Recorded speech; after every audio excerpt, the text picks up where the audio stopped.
My name is Arthur Sterling. I am 63 years old and I recently buried my wife. Margaret Maggie, I always called her, was 61 when she passed. 61 years old. We had been married for 38 years. We built our life together from zero the way folks used to, with rough palms and early shifts and the kind of steady, silent love that doesn't scream aloud but keeps everything else upright.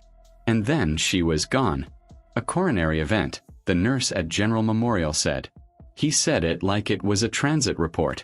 A coronary event. As if my wife's heart quitting was just a thing that occurred. Like sleet on a Monday. 3 days after we buried her. I was standing at the kitchen ledge drying a dinner plate when my phone rang. The number on the glass was one I didn't recognize. But the name that followed, Victor Rathbone, I knew. Maggie had worked as a senior auditor at Rathbone Realty Group for 18 years. Victor Rathbone was her employer. A man she admired greatly but rarely brought home into discussion. He was careful with his talk and careful with his assets, she used to say. And coming from Maggie, who was the most precise person I had ever known, that was high praise. I answered, expecting condolences. What I got instead halted the pulse in my neck. "Arthur," he said, his voice deep and guarded in a way that told me he was picking every word purposefully. "I need you to come to my office today. Not tomorrow. Today.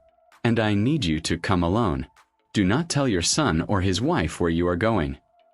I stood at that sink holding a dinner plate and a phone, and I did not say a single word for what felt like a full minute.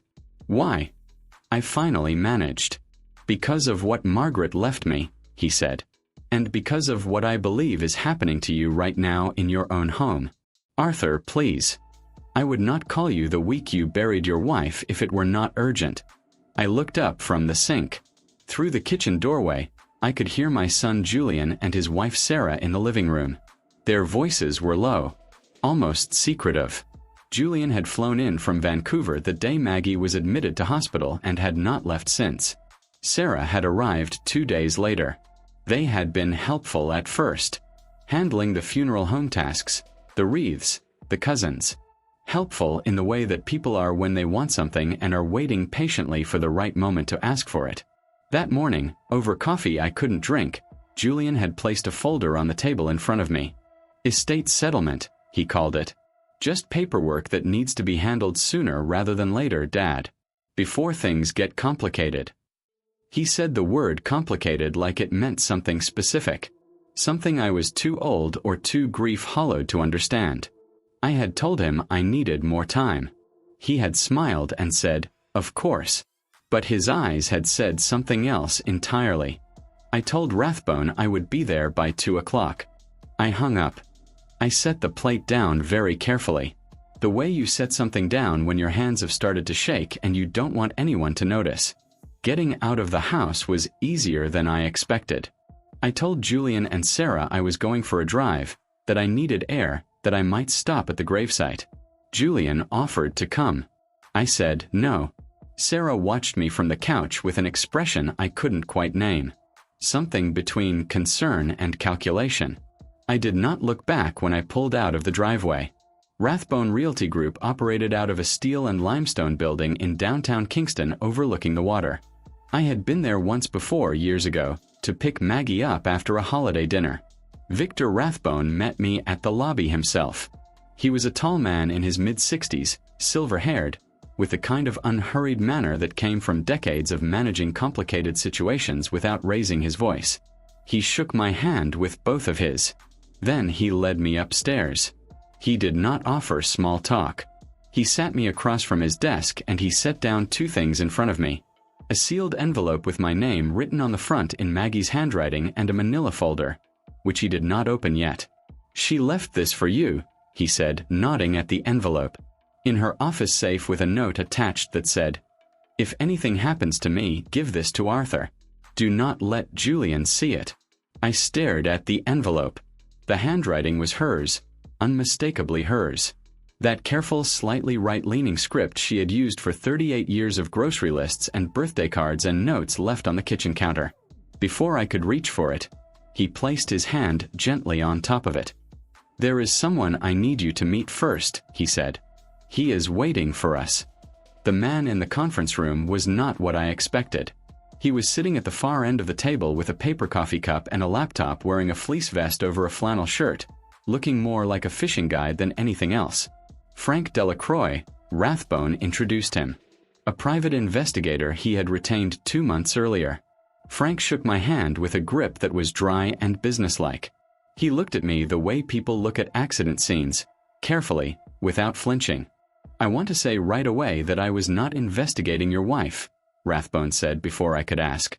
He hired Frank because Margaret came to him first. I turned to Delacroix.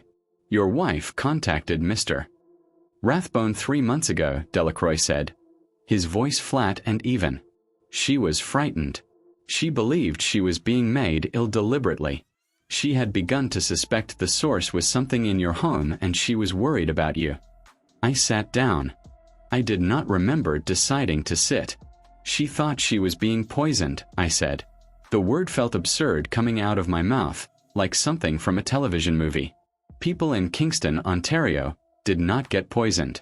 "She didn't think it," Delacroix said. He turned the laptop screen to face me. "She knew." He walked me through it methodically, the way a man does when he is explaining difficult things many times before and has learned to do it without cruelty. 3 months ago, Margaret had gone to her family doctor complaining of fatigue, tremors, and hair loss.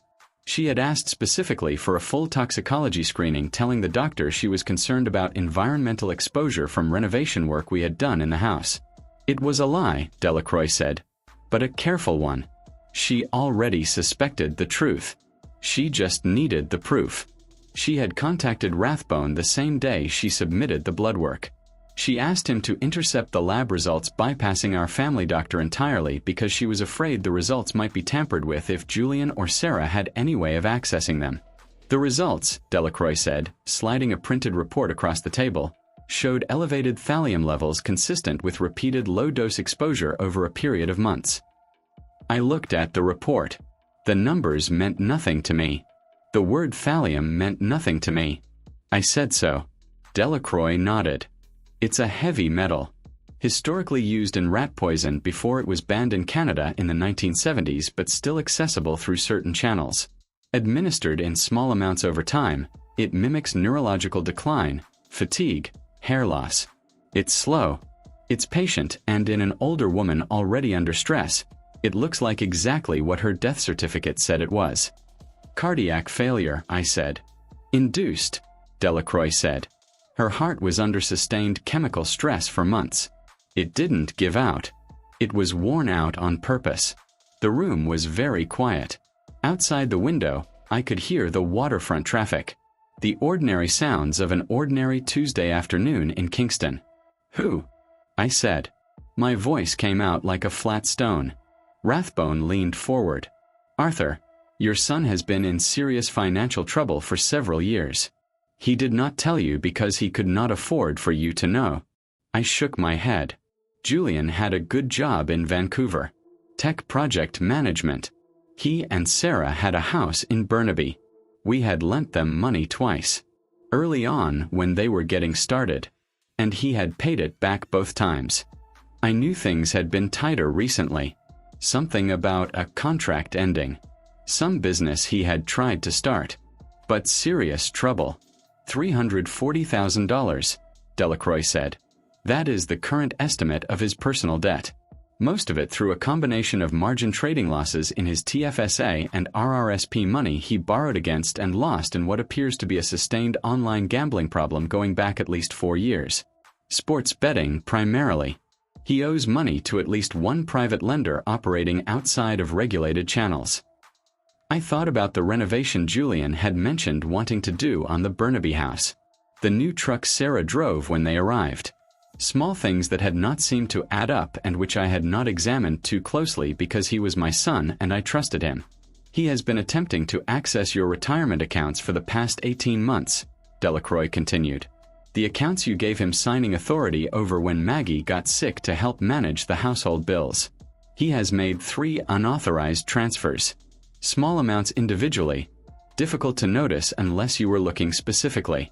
"Maggie noticed," Rathbone said quietly. She was an auditor for 30 years, I said. Of course she noticed. She confronted him, Delacroix said. Approximately 4 months ago, she told him to repay the money and seek help. She told him if he did not, she would go to the CRA and to the police. She gave him a month. 1 month later, he said, the tremors started. I sat with that for a long moment. I thought about Maggie at Christmas, 6 months ago, laughing at the table with her hands wrapped around a mug of tea, her eyes bright. I thought about March, when she had started wearing the soft wool hats she said were just because of the cold. I thought about how I had accepted every explanation she gave me because I wanted to accept them. Because the alternative was something I was not ready to hold. There is more, Delacroix said. He reached into the folder and produced a printed still image, grainy, clearly captured from a surveillance camera. It showed the exterior of our house, the side entrance near the kitchen at night. Julian was standing outside the door. He was speaking to someone I did not recognize, a figure with their back to the camera. Between them, visible in the light from the door, was a small glass bottle. We recovered a sample from the tea Margaret was drinking in the weeks before she was hospitalized, Delacroix said. She arranged it herself. She told her visiting nurse the flavor was off and asked her to set the cup aside. She called Mr. Rathbone the same afternoon. He slid a second report across the table. The results matched her blood work, thallium in her tea that she was making herself every afternoon in her own kitchen.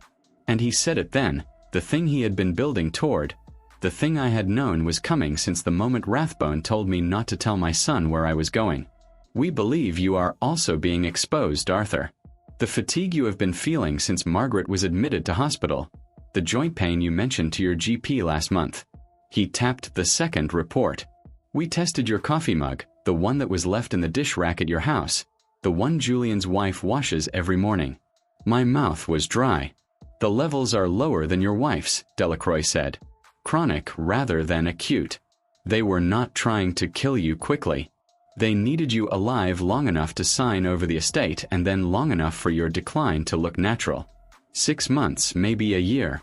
You would have been a slow, sad story, a man who lost his wife and then simply faded away from grief. I pressed both hands flat on the table. The surface was cool and smooth and absolutely real. I needed something real. Rathbone opened the sealed envelope from Maggie's safe himself, gently, and slid the pages to me. She wrote it 3 months ago, he said. She knew she might not get to tell you herself. Her handwriting on the first line, Arthur, if you are reading this, then something happened that I could not prevent. I am sorry. I tried. I will not describe what the rest of that letter contained except to say that she had documented everything, dates, amounts, account numbers, the name of Julian's private lender, the location of files she had hidden on a cloud drive she had set up under a name I would recognize and Julian would not. She had been methodical and precise and completely alone with it for 3 months. And she had done it all while she was dying. She saved my life, I said. I was not speaking to either of them. Yes, Rathbone said. She did.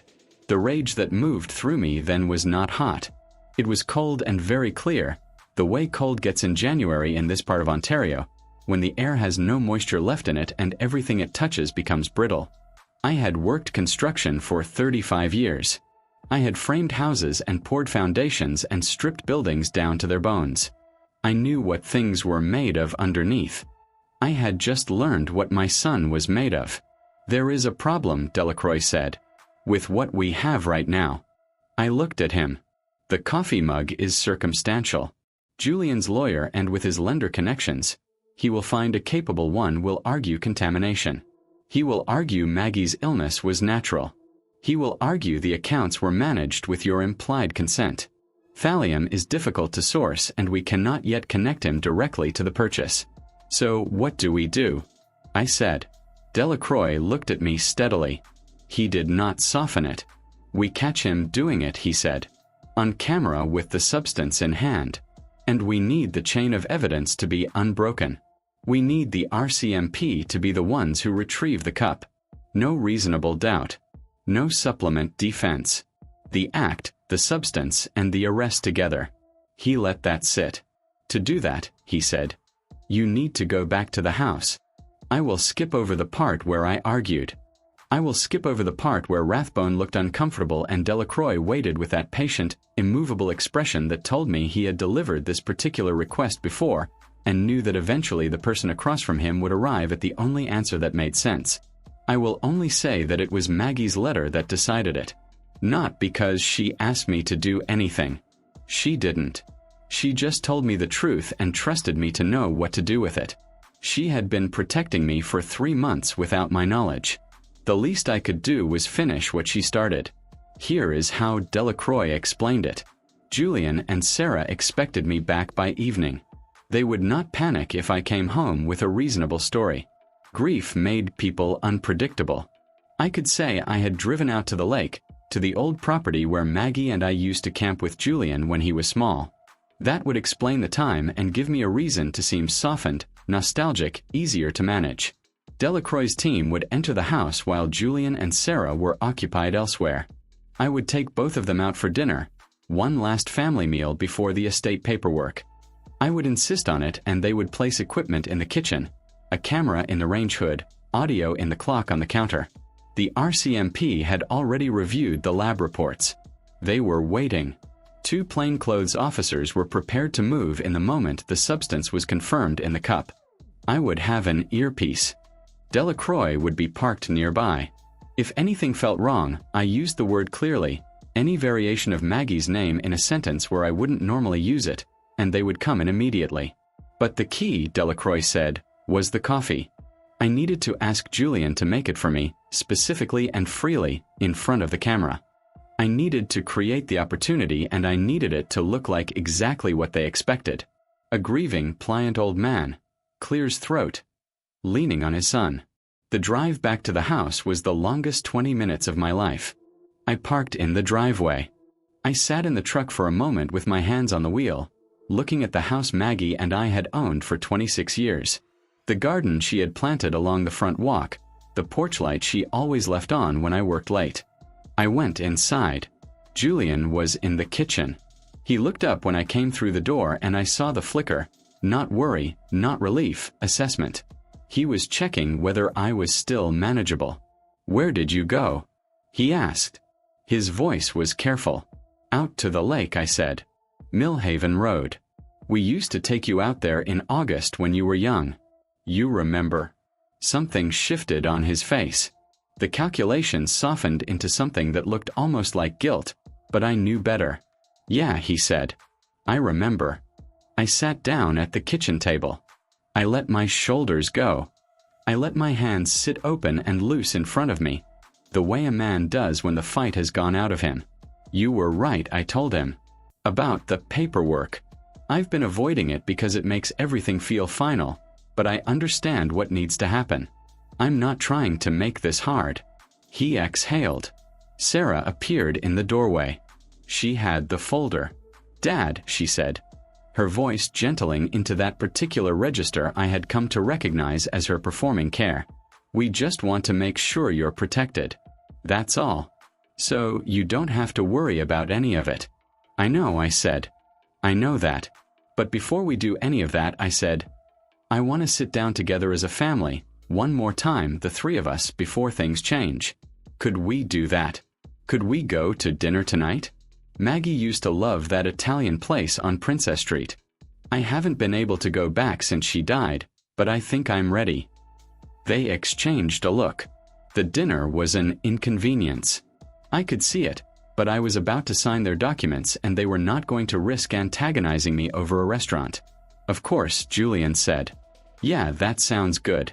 We were out of the house for 2 hours and 40 minutes. I ordered things I could not eat. I talked about Maggie. I talked about summers at Millhaven Lake and the winter. Julian broke his wrist skating and the Christmas we drove to Montreal in a snowstorm because my parents were there and we refused to miss it. I watched Julian's face move through the performance of a son sharing memories and I thought about what Delacroix had told me and I kept my voice steady. When we got home, the house looked exactly as we had left it. I knew it wasn't. I went to bed before 10 o'clock and told them I was exhausted.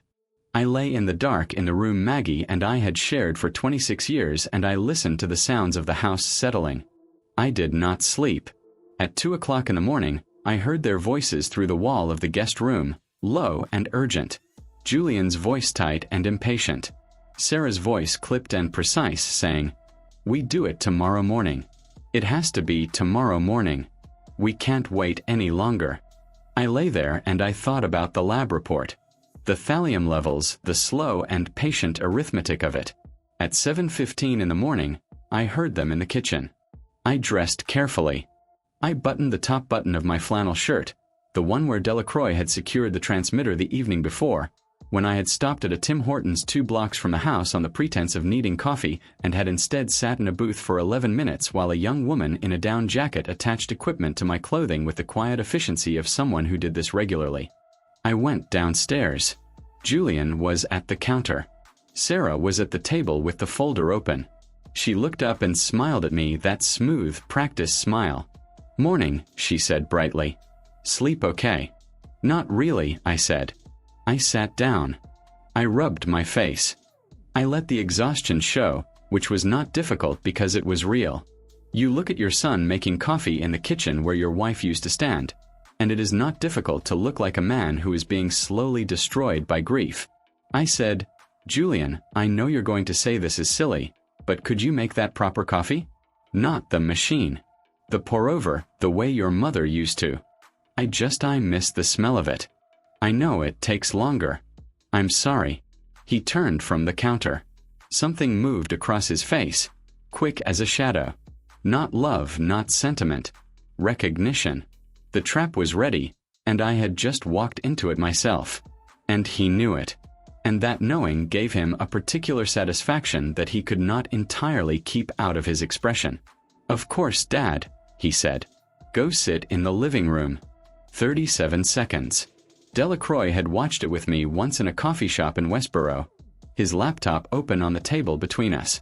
I made myself look at my son's face in that footage. I made myself see it clearly. The expression of a man performing a routine task, not anguish, not conflict, routine. Sandra told me the footage was, in her words, about as close to incontrovertible as she had seen in 30 years of criminal law. The trial took 11 days. I testified for 4 hours. Julian's lawyer tried to suggest that my memory was compromised, that grief had distorted my account, that a 63-year-old man with documented health complaints was not the most reliable narrator of his own kitchen. I looked at him across the courtroom and I said, "I was a general contractor for 35 years. I spent my career noticing things that other people walked past without seeing. Gaps in foundations, joints that looked right but weren't, the things a structure is hiding under its surface.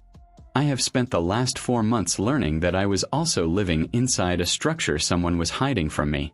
I see it now. I see all of it." The jury took 9 hours.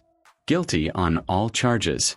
The sentencing judge was a precise woman in her late 50s who had, Sandra told me afterward, a long-standing reputation for not being moved by mitigating circumstances when the facts were what the facts were.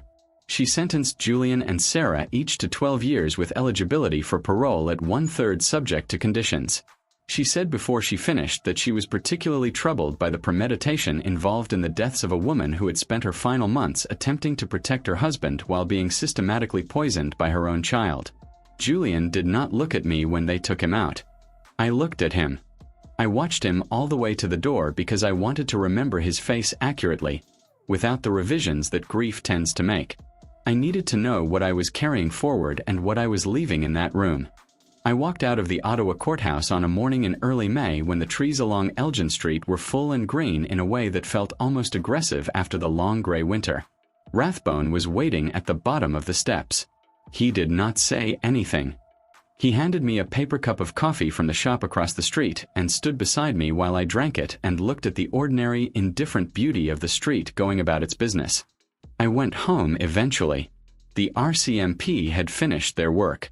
The house had been cleaned professionally, which Sandra had arranged, so that when I walked through the front door, there was no evidence tape, no residue of the investigation, only the house I had shared with Maggie for 26 years, which smelled of wood and old books, and faintly, very faintly, of the cedar closet where she kept her winter things. I went out to the garden. The tulips had finished while I was away.